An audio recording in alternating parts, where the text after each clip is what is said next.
तीन तरह की बीमारियां दांतों में होती है और शर्मिंदगी का सामना करना पड़ता है। शरीर का दांत ही एकमात्र ऐसा हिस्सा है वो खुद रिपेयर नहीं होता है। आजकल ना खाद्य पदार्थों में बहुत तरह की मिलावटें हैं। उन्हीं मिलावटें के चलते बहुत तरह तरह की बीमारियां होती हैं। आइए जानते हैं कुछ ऐसी बीमारियों के बारे में जो हमारे दांतों से संबंधित होती है। ईश्वर के द्वारा निर्मित मानव शरीर का सबसे कठोर चीज है हमारा दांत, और 96% तक मिनरलाइज स्ट्रक्चर होता है।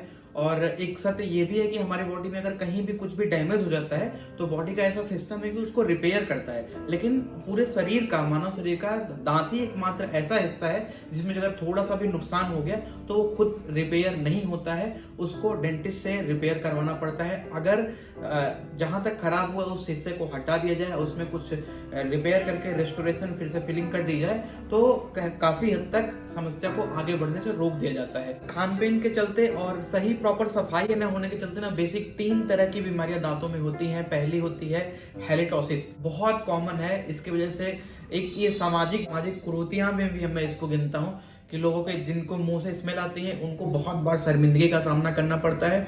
और समाज में कहीं भी जाते हैं तो एक उन्हें गलत नजरिए से लोग देखते हैं कि स्मेल आती है, और ऐसा लोगों में धारणाएं भी होती है किसी से के मुंह से बदबू आ रही तो लोग उसे बोलते नहीं है कि उसको पता नहीं भाई कैसा लग जाएगा, क्या बुरा मान के बैठ गया, जो भी है। पर अगर किसी को ऐसा स्मेल आता है तो एक मैसेज भी मैं देना चाहता हूँ अपने इस वीडियो के माध्यम से हर किसी को, अगर किसी को स्मेल आ रही है तो उन्हें जरूर बताएं। ऐसा होता है कि बहुत बार ये होता है कि किसी के मुंह से स्मेल आ रही है तो उसे खुद पता नहीं होता। तो आप एक ये उनका काम जरूर करिए, जिनको स्मेल आती है उनको जरूर बताएं कि आपके मुंह से स्मेल है, इसका ट्रीटमेंट संभव है और किया जा सकता है, बहुत सिंपल ट्रीटमेंट है। तो हेलिटोसिस है पहली ये बीमारी। दूसरी होती है पेरियोडोंटल डिजीज, यानी दांत मसूड़े से खून आना और बदबू आना और बढ़ जाती है, और दांत हिलने लगते हैं, दांत अपनी जगह से दूसरी जगह पर स्थानांतरित होने लगते हैं, आगे की तरफ आ गए। या लोग ऐसे शिकायत करते हैं पहले तो मेरे दांत सटे हुए थे डॉक्टर साहब, अभी थोड़े दिनों में गैप आने लगा है। तो मेरे पास बहुत से पेशेंट ऐसे भी आते हैं कि मैंने सर फला डॉक्टर को दिखाया और बोल रहे हैं ऐसा नहीं होता। नहीं होता है भैया, पहले आपके दांत सटे थे अभी फैलने लगे, इसका मतलब पेरियोडोंटल डिजीज है। बॉडी में कैल्शियम की कमी से और कुछ सिस्टमिक बीमारियां होती हैं, डायबिटीज, शुगर, जिसको बहुत कॉमन, मधुमेह की बीमारियां, उसमें भी ये बढ़ने लगती हैं। और बहुत सी कंडीशन है जिससे ये एसोसिएट करती है, लेकिन पेरियोडोंटल डिजीज भी इसी खाने की गड़बड़ी के चलते होता है और प्रॉपर सफाई न होने की वजह से होता है। दांत की जितनी भी बीमारियां हैं सबका लेना देना सफाई से जरूर है। तो एकदम पहला नंबर पे नहीं, 0 नंबर पे इस बात को रख लो कि सफाई नहीं है तो सारी बीमारियां होने लगेंगी। तो एकदम मैं 0 नंबर पे इसको पॉइंट रखूंगा सफाई के बाद। बाकी ये हो गई सेकंड की पेरियोडोंटल डिजीज। और तीसरी होती है कैविटी की। इसमें pulpitis, reversible pulpitis, irreversible pulpitis, यानी क्या होता है कि जैसा आपने बताया ना कि दांत हमारा बहुत हार्ड होता है, तो जो मिनरलाइज स्ट्रक्चर है वहां पे खाना रुकता है, तो वहां पे फिर बैक्टीरिया आते हैं, बैक्टीरिया होते हैं तो फिर उनका जो अपशिष्ट पदार्थ होता है वो एसिडिक होता है, तो ये क्रिस्टलाइन और मिनरलाइज स्ट्रक्चर है तो ये फिर डीमिनरलाइज होने लगते हैं। डीमिनरलाइज मतलब वो गलने लगता है। और जब गलने लगता है तो वहां पे और ज्यादा खाना रुकता है, और ज्यादा खाना रुकता है तो और ज्यादा खाना सड़ेगा, और ज्यादा खाना सड़ेगा तो और ज्यादा बैक्टीरिया आएंगे, और ज्यादा बैक्टीरिया आएंगे तो और ज्यादा एसिड प्रोडक्शन होगा, और ज्यादा एसिड प्रोडक्शन होगा तो और तेज कैविटी बढ़ेगी या हमारा दांत का नुकसान और तेज होने लगेगा।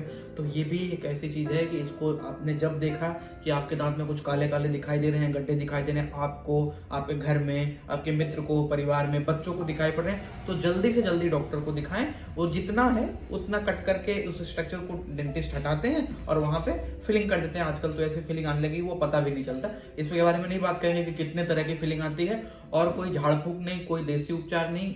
आप ये समझिए अगर एक बार कैविटी स्टार्ट हो गई है तो कभी भी वो खत्म नहीं होती अपने आप से, कोई कुछ भी नहीं कर सकता।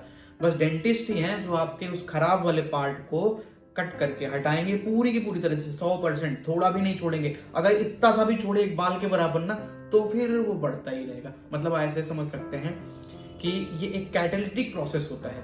अगर एक बार कैविटी स्टार्ट हो गई है तो रुकती नहीं। कैटालिटिक रिएक्शन आपने बचपन में, हो सकता है बचपन में हो, 7-8 में होता है ना कि एक रिएक्शन होता है, अनकंट्रोल्ड होता है, मतलब एक बार स्टार्ट हो गई तो वो पूरा खत्म होकर ही बंद होगा, तो बीच में उस रिएक्शन को छोड़ नहीं सकते, है ना, नाभिकीय विखंडन। तो उसी तरीके से अगर एक बार कैविटी स्टार्ट हो गई तो वो ज्यादा से ज्यादा आपके दांत के स्ट्रक्चर को खत्म करके या पूरे दांत को नष्ट करके ही खत्म होता है। तो और कभी कभी अगर सटा हुआ है तो दूसरे दांत को भी इन्वॉल्व कर लेता है, आपका दूसरा दांत भी खराब हो जाता है। इसलिए कभी भी जितने पार्ट पे है आपको दर्द नहीं हो रहा है, कोई पानी नहीं लग रही है, अभी खाना भी नहीं फंस रहा है, अगर ब्लैक पार्ट आप देख रहे हैं मतलब केरीज है, इसको आप जितनी जल्दी हटाएंगे उतना अच्छा है। मतलब आपने अपने आस्तीन में सांप रखा है, उसको जल्दी हटाओ, कभी भी डस सकता है। डसने का इन द सेंस ये है कि आपको पेन कभी करा सकता है, मतलब थोड़ा और डीप गया तो इनेमल होता है, इनेमल के नीचे डेंटिन होती है और तब फिर सेंसिटिविटी स्टार्ट होती है, जैसे डेंटिन में पहुंची थोड़ा सा और डीप गया, डीप डेंटिन में गया तो पेन स्टार्ट होता है। या पल्प जैसे ही गया ना तो फिर उस बंदे से पूछो कि कैसा पेन होता है। ऐसा पेन कभी सहा नहीं जाता, वो आप खाए कुछ भी टच किया लगा करंट मारा 440 का, तो तब फिर अगला ट्रीटमेंट होता है। फिर रेस्टोरेशन से भी काम नहीं चलता, फिर वो अब डॉक्टर आपको बताएंगे कि आपको भाई आपको 2-4 बार 5 बार आना पड़ेगा, रूट कैनाल ट्रीटमेंट करेंगे, एंडोडोंटिक ट्रीटमेंट करेंगे, तो उसका अलग खर्चा बढ़ जाएगा। फिर क्राउन लगेगा, उसका अलग खर्चा जाएगा, और आपका नेचुरल टूथ भी अब एक तरह से देखा जाए तो वो डेड में कन्वर्ट हो गया रूट कैनाल के बाद। हालांकि कोई ट्रीटमेंट मतलब ऑप्शन नहीं होता, अगर आपका इन्वॉल्व हो गया तो रूट कैनाल ही होगा। बहुत अच्छा ट्रीटमेंट होता है रूट कैनाल, लेकिन आप उसको रोक सकते हैं ट्रीटमेंट के पहले। मैंने जैसे बताया अगर थोड़े से है तो स्टार्ट कर सकते हैं। तो ये थी बेसिक बीमारियां कि दांतों में आजकल खाने पीने की वजह से बेसिक 3 तरह की बीमारियां होती हैं, और इन्हीं 3 चीज़ों से बहुत ढेर सारी बीमारियां हैं। हम आगे फिर किसी भी चीज़ पे बात करेंगे। अगर आप फेसबुक इंस्टा पे हैं तो हमें फॉलो करें, और यूट्यूब पे देख रहे हैं तो सब्सक्राइब करें। Thank you.